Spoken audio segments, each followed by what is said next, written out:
Vamos falar de insegurança num relacionamento de casal.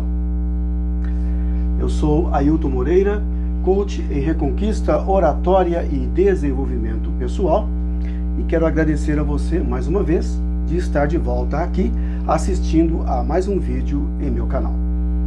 Muito obrigado, portanto, e se estiver gostando, não esqueça de deixar o seu like e de se inscrever caso assim o deseje. Vamos lá, vamos falar desse tema. É um tema bastante interessante, é também sensível, mas é muito importante porque eu percebo que acaba afetando a vida de muitas pessoas hoje, e muitos casais que me procuram tocam nesse problema. Um ou outro ou ambos acabam tocando nesse problema. Vamos falar um pouco sobre ele? Conforme uma grande amiga minha diz, a insegurança é uma das ladras da felicidade conjugal. Sim, é verdade. Porém, nem sempre um dos parceiros percebe que está permitindo que a insegurança roube a sua felicidade conjugal.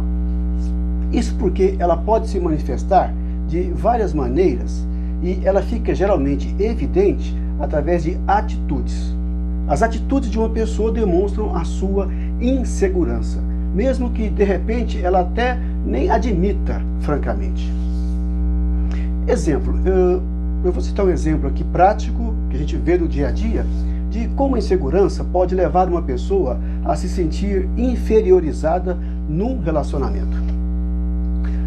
Hoje nós percebemos, por exemplo, que são inúmeras as pessoas, homens, mulheres, de sucesso, independentes, empreendedores, que estão em relacionamentos estáveis e que, por serem empreendedores de sucesso, acabam impactando esse relacionamento e exigindo do parceiro uma posição mais segura e equilibrada para que possa manter um relacionamento estável.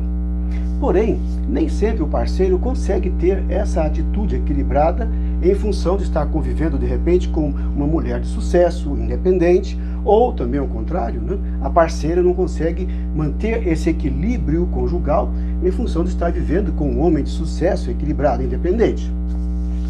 O que nós percebemos então em alguns casos?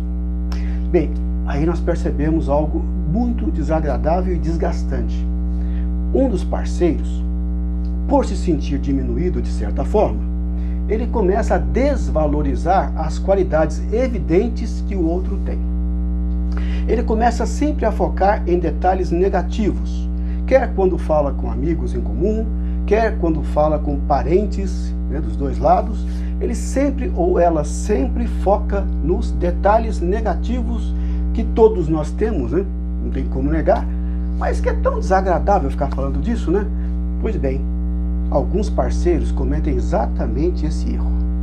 O pior é que os amigos em comum percebem esse deslize, porque veem o sucesso do outro e veem que aquela pessoa está focando justamente no negativo, naquilo que não é interessante, que não vai levar a lugar nenhum.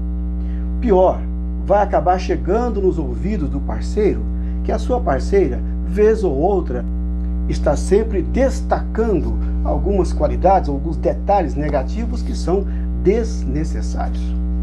E por que isso acontece? Bem, muitas vezes a pessoa faz isso para tentar massagear o próprio ego, ou para tentar elevar a sua autoestima, que não está legal. Então ela tende a diminuir o outro para ver se consegue se sentir melhor. É uma atitude muito infantil e perigosa, terrivelmente perigosa para um relacionamento estável. Porque na realidade, quando a pessoa faz isso, falando assim francamente e diretamente, ela está dando consecutivos tiros no próprio pé. Como eu disse, são consecutivos tiros no pé que vão desgastando progressivamente esse relacionamento, até que mais cedo ou mais tarde ele acaba se tornando irremediavelmente irrecuperável. Então, com o tempo, o que acontece? O respeito, a admiração e o sentimento de parceria que aquele casal tinha lá no princípio vai se esgotando, vai se esvaindo e acaba indo diretamente para o ralo, se tornando irrecuperável. Ora, muito bem, o problema é esse. Mas qual é a solução?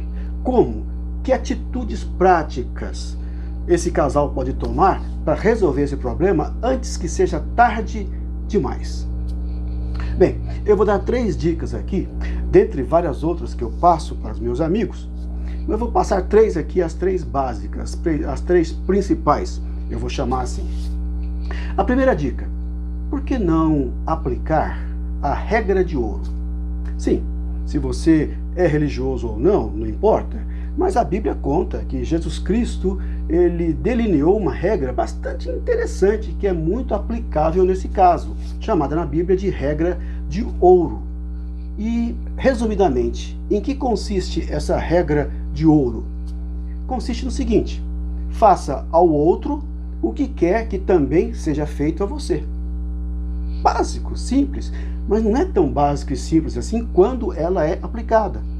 Quando a pessoa faz ao outro o que quer que também seja feito a ela, ela começa a analisar como as suas atitudes estão afetando a outra pessoa. E ela começa a se colocar no lugar da outra pessoa. Será que eu gostaria que fizesse comigo da mesma maneira como eu estou agindo com ela, minha parceira, ou com ele, meu parceiro? Primeira dica: aplique a regra de ouro. Segunda dica: empatia. Empatia é um sentimento muito poderoso. Poucas pessoas param para pensar em como é importante aplicar a empatia.